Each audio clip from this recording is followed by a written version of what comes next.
25 जून को संविधान हत्या दिवस मनाए जाने का केंद्रीय मंत्री जीतन राम मांझी ने भी स्वागत किया। मांझी ने आपातकाल को जनतंत्र और जमहूरियत की हत्या बताई। वहीं विशेष राज्य के दर्जे पर मांझी ने कहा है कि नीति आयोग ने फैसला कर रखा है कि विशेष राज्य का दर्जा नहीं दिया जाएगा। ऐसे में विशेष राज्य के दर्जे की मांग उचित नहीं लगता है। बिहार को हर तरह की मदद की जरूरत है, जिसे पीएम मोदी देख रहे हैं। बहुत स्वागत योग्य फैसला है, क्योंकि उस समय हम लोगों ने भी इसको देखा है, साथ रहते हुए भी भोगा है और मानसिक रूप में भी ये समझते थे कि जनतंत्र और जमहूरियत की हत्या है और संविधान की हत्या करने वाले, संविधान के खिलवाड़ करने वाले लोग उस समय संविधान को भूल गए थे। देखिए, विशेष राज्य का जहाँ तक सवाल है, जब नीति आयोग ने फैसला कर रखा है कि हम विशेष राज्य की दर्जा किसी को नहीं देंगे, तो वैसी परिस्थिति में विशेष राज्य की बात जो हम लोग करते हैं वो मेरी समझ से उचित नहीं लगता है। हाँ, रही बात कि बिहार गरीब है, बिहार में हर तरह से सहायता की आवश्यकता है और इस रूप में प्रधानमंत्री नरेंद्र मोदी जी कटिबद्ध हैं।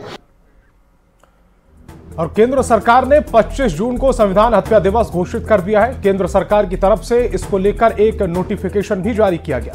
केंद्र सरकार के इस फैसले पर सियासत शुरू हो गई है। जेडीयू और बीजेपी ने केंद्र सरकार के इस कदम का स्वागत किया, तो आरजेडी ने बीजेपी पर हमला बोला और कहा कि केंद्र सरकार ने अघोषित आपातकाल घोषित कर रखा है।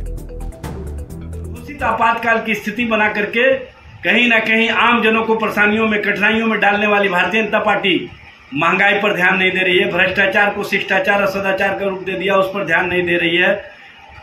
लोकतंत्र और लोकतांत्रिक व्यवस्था को कमजोर करने के लिए विपक्षी दलों को एजेंसियों के माध्यम से टारगेट कर रही है। 30 जून 1975 की याद में संविधान हत्या दिवस मनाने की बात कर रही है वो भाजपा जिसने संविधान और संवैधानिक व्यवस्था का कभी भी ख्याल नहीं रखा।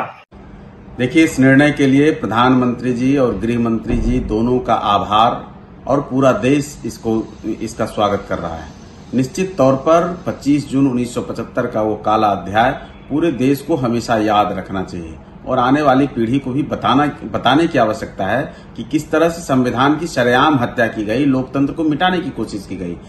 इस देश में संविधान सही मायने में अगर मारा गया था, अगर संविधान की हत्या हुई थी, तो वह आपातकाल के दरमियान हुई थी 25 जून 1975 को।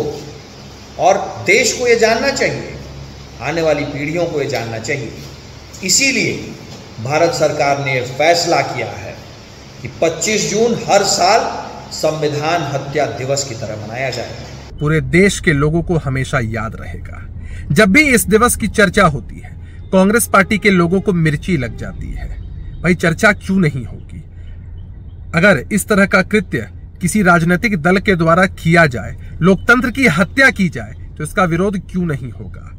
और ठीक निर्णय आदरणीय गृह मंत्री जी ने लिया है।